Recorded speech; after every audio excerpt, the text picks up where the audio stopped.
The Devils were hoping to climb a little closer to a playoff spot. A victory in Seattle would have not only extended the winning streak to 4, but brought them within 1 point of the New York Islanders, who sit in third in the Metropolitan Division. Alas, that was not to be the case, Chico Resch, and now the Devils have to regroup, get ready for Winnipeg on Tuesday. Well, they just keep rolling along, like we talk about it. They were ready for this game, Matty. The bounces just didn't go their way after the first goal. Looked like they were going to be in good shape. But we always say Seattle's battling too. Not a big crowd, but a really good crowd here. They're trying to win. The core was really good. So, I don't think Devils are crushed by this. I think they do feel bad because they made 2 mistakes in front of their net, and they both resulted in goals. And you don't see that much, but it happens, and every team is guilty of that. And today the Devils gave up 2 on turnovers. But, Matty, Tuesday night, different game. Let's come and play, and I know they will. They're aware. They're not up, down. They know like I say, they really wish. Well, let's see. A couple guys might have wished they could have finished. I think Dadonov in front, whacking away at that rebound goal. He would have liked to have that. There were a couple other guys with good opportunities, but, give Seattle credit. They won with 2 great goals in the third period. As they pick up their 23rd win of the season, they've got 55 points. It keeps them outside of a playoff spot, but it ties them with a whole bunch of teams. They've got Los Angeles with 55 points. San Jose has 55 points. The Sharks are in the second wild card spot in the Western Conference. Anaheim third in the Pacific Division with 57 points. And so Seattle just in a tie break for the wild card, they lose it, but 2 points out of third in their division. So they're fighting for a playoff spot as well. So the Devils were hoping that the good vibes would carry over. It does point a little bit, Chico, to the fact that, yes, uncharacteristic maybe mistakes. Mistakes are part of the game, but the Devils just don't leave themselves room for a lot of error in that area because they don't score a lot of goals. Especially if they got 2 power play goals. You get that power play clicking okay. That should be the difference, but unfortunately, Matty, today it wasn't. Now let's check out the highlights of this one as we go back to the first period. And in fact, it will be a power play goal that we would highlight here. At 6:51 of the first period, Shane Wright was called for a high stick, and the Devils, who had been practicing, you've noted what they've been doing to try to improve that power play, did go 2 for 3 against Vancouver in the win on Friday. Well, they continue to play well with the man advantage. Brown with it along the near sidewalk. Now to Hughes. Jack along the goal line. Skates behind the net. For Hamilton, the drive, he scores! Dougie Hamilton! Stay hot, baby! That's a 7-game point-scoring streak, and the Devils take the 1-0 lead. His first goal in that streak, his first goal in 10 games, but at 8-11, Dougie Hamilton's 6th goal of the season gave the Devils the 1-0 lead. Jack Hughes and Connor Brown, who's recently been elevated to the first power play unit with the assists. And we know that Dougie Hamilton can pound that puck, and if he hits the open area like today, he's going to score. It was 1-0 after 1 period of play. Each team had 9 shots on goal. The Devils were 1 for 2 on the power play. Seattle 0 for 3. Into the second period we would go. Paul Cotter had a chance, but was turned back on a 2-on-1. If he could do it differently, he came out of the penalty box, had a little bit of a breakaway. Seattle got a man back, but the guy in the white jersey to Paul's left, if he could have gotten it to Jack Hughes, I'm sure he would have if he could do it again. Oh, absolutely, Matty. And coming out of the penalty box, a little discombobulated, a great long pass to the Seattle blue line, and then he's thinking, well, I got to beat this D. So then that's what he's concentrating on. And like you said, it's just too bad he didn't see Jack all alone to his left. That was early in the second period as Cotter was called for a late first period high stick. A few minutes later, though, Seattle got on the board. Evans to Lindgren, and he fired one looking for a tip. It went wide. Now Evans out high with a shot. Tip, and they score! Oh, my. The puck went off of Kovacevic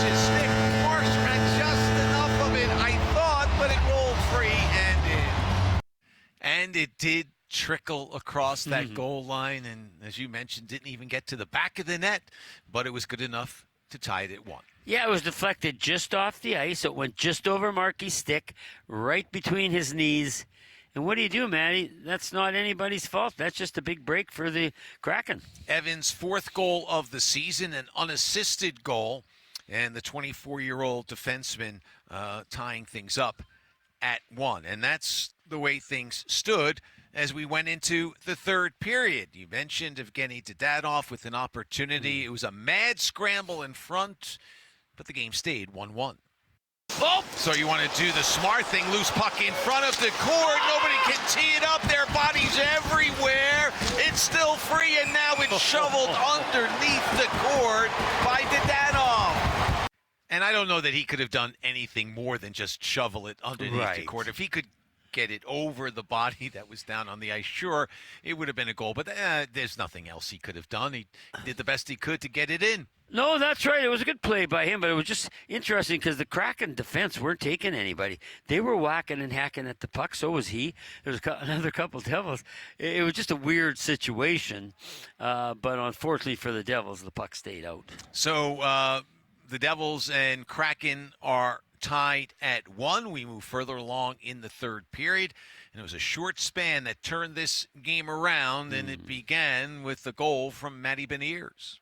Eberle with it now at center ice for Beniers, looks around, drops it off. Lindgren for Beniers, and it's batted away. Devils turn it over. Here's a chance. Backhand shot, they score off the turnover. It's Beniers giving Seattle the 2-1 lead.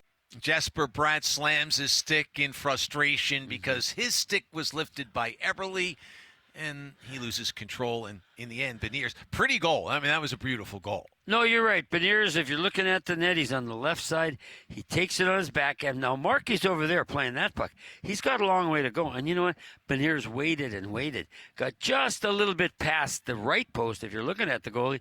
And then, Matty, what did he do? He roofed it right under the crossbar. No goalie's going to stop that. And Beniers with his 12th. Jordan Eberle with the only assist at 7:04. And Seattle took the lead. The fans were barely settled back into their seats when the lead was extended to 2. Well, after being called out by their coach, they have another chance here, but they do score. I was surprised. I thought that they had a chance, but the Devils had tied up Berkeley Catton. I didn't think he was going to get a shot off, but he did. Well, he was falling forward, and he got the puck just about on the goal line, Matty. I know he's a first-round pick, and hopefully for the Kraken he has some skill. But on that one, he put it right inside the post. But, I mean, you're only talking maybe 4 inches, and he's falling. So, I mean, it was a beautiful goal for the kid. His 5th of the season, and Chandler Stevenson and Ellie Tolvanen picking up the assist. The goal's 18 seconds apart, and the Devils down 3-1. So it was full comeback push for the New Jersey Devils. At 7:48, Brandon Montour was called for a slash. We'll call this the play of the game. Brought to you by Prudential, the Devils' official financial services partner. Keisher on the draw. He's out there with Hughes, Bratt, Brown, and Hamilton. Devils win the draw. Hamilton with it. A wrist shot off a stick and wide. Bratt keeps it alive. Taps it near side for Heischer. He's checked on the play by Larson. Loose puck. Brown digs it out for Hamilton at the near point. Now it's to Hughes. Left wing circle with a wrist shot. They score! It deflects home. It goes off a Seattle Kraken player, so that will be a Jack Hughes power play goal, and the Devils trail by 1. And that was the play of the game, brought to you by Prudential, the Devils' official financial services partner. And maybe now the floodgates open for Jack Hughes. Well, yeah, and maybe the floodgates would open tonight. When he got that goal off the shin pad of Adam Larson, I thought that is exactly what they need. Now, just keep coming, and hope for another break, but it never came. It did not. An empty net goal scored by Jordan Eberle, the final goal of the game as Seattle wins 4-2. Let's hear what Brendan Dillon had to say. Tough way to kind of close out a long road trip here, but, you know, obviously it sucks to lose, but a lot of positives for this team over the last couple of days. Yeah, great start. Absolutely beyond frustrating way to finish because we just beat ourselves. I mean, game's right there. We talk about it after the second. Let's just, be content in a basically, 1-1 hockey game, and 2 plays completely our doing. We're back on them. And, we get beat our one-on-one battles. That's what we talk about. We harp on it every day, and you just can't let that happen, especially in a vital time of the game. And there's a lot of positives from this trip that we've got to take away from, but man, oh man, just a lost opportunity for us to at least even take it to overtime and get something out of it.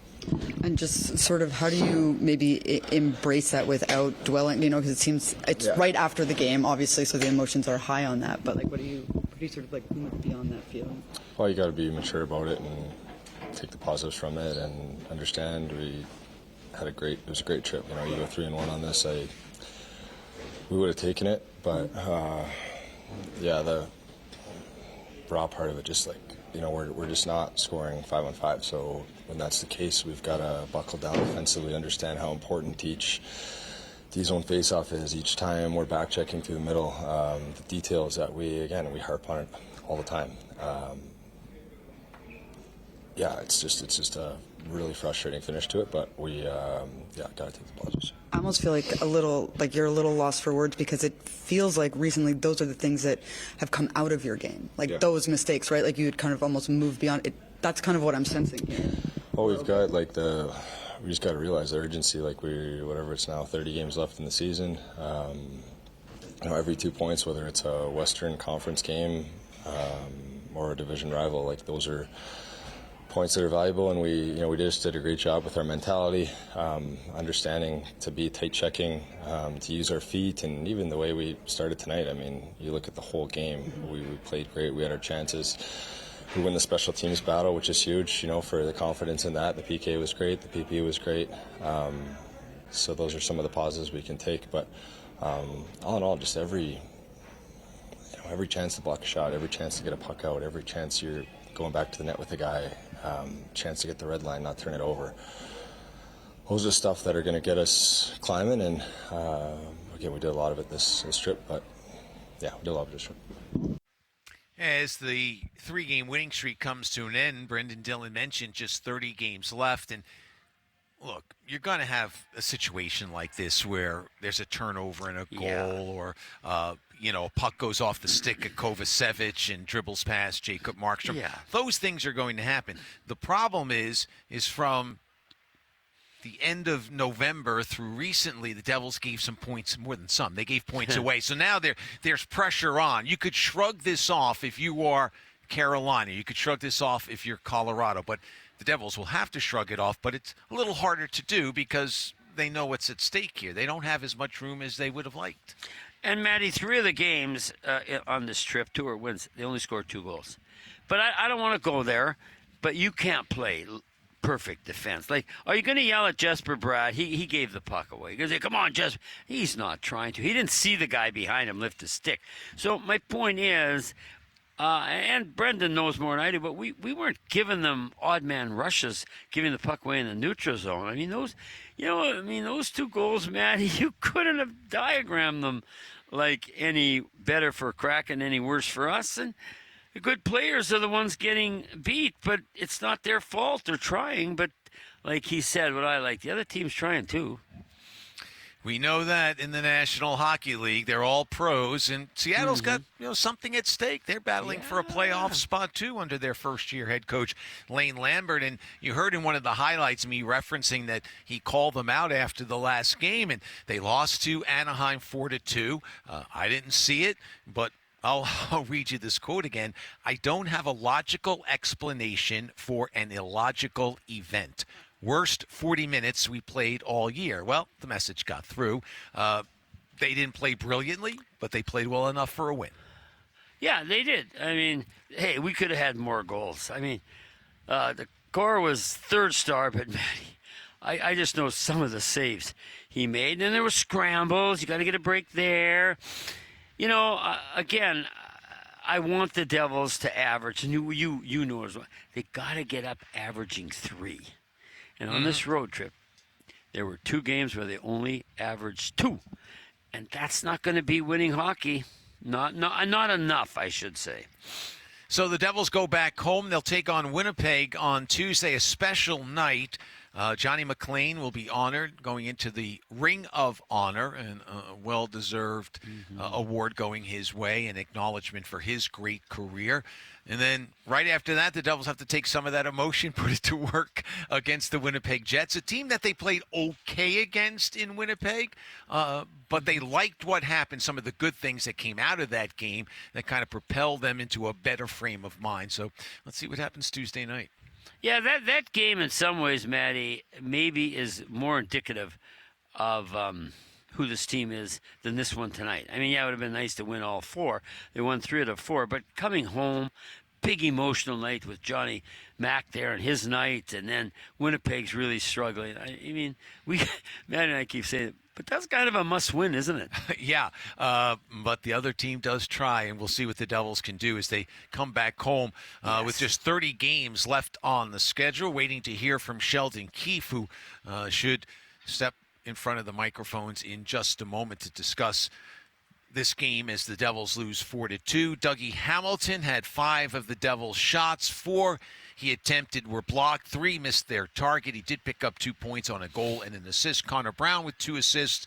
Jack Hughes with a goal and an assist. 24-16 of ice time for Jack Hughes. And again, hopefully the confidence is continuing to rise. You know what? Goal scoring is what increases the confidence. Oh, absolutely, Matty. Yeah, there's folks you can hear about. Oh, yeah, he's really good on the boards. He's really good. That's part of the game. But getting that puck in the net makes you feel real good. And you know what it does? It drives you for the next time. And that's what you're hoping for. And you've talked about, like, will this drive? And he is a driven player. But Jack Hughes, will he think, okay, I'm getting some breaks. I'm going to shoot the puck more, because he's at his best when he's shooting the biscuit. And he just had a great game. He was forechecking. He stole pucks from players, and they didn't even have a clue. I just see him being more like the Jack Hughes from the beginning of the season. And tonight, I thought was one of his best. You know what else he did? What? Took face-offs. Oh, for the good. first time. Only 3. Still. But that shows that the hand is getting better and better. But the Devils will need more from Jack Hughes and company. We have some time here. So Nico Hischier, the captain, spoke with Amanda Stein. If we can, let's check in on what he had to say. A tough way to kind of end a road trip that had been really strong for you guys. Yeah, it's a tough loss for us, for sure. But I think, some good things in that game, but obviously wasn't good enough. Those 2 quick goals cost us the game in the third, and that's how it goes. But I think we can get a lot of good things out of this road trip here. Do you think one of the things we were just talking to Dylan is that habit of almost beating yourselves sort of crept back in there? Yeah, it was like little mistakes. Some in the third goal they had some bounces going their way, but that's how it goes sometimes. But like I said, I think we got to try to focus here on the positive things we created in this road trip here. What do you guys have to do to maybe generate a little bit more 5-on-5? I think, especially against these guys, they're defensively they were standing very well, and we were forcing too many plays, and they were owning the middle of the ice, and we tried a little bit too much plays in the inside when they weren't there, and comes back to simplify it in the O zone again, like go low to high, put pucks in net, and try to beat your guy.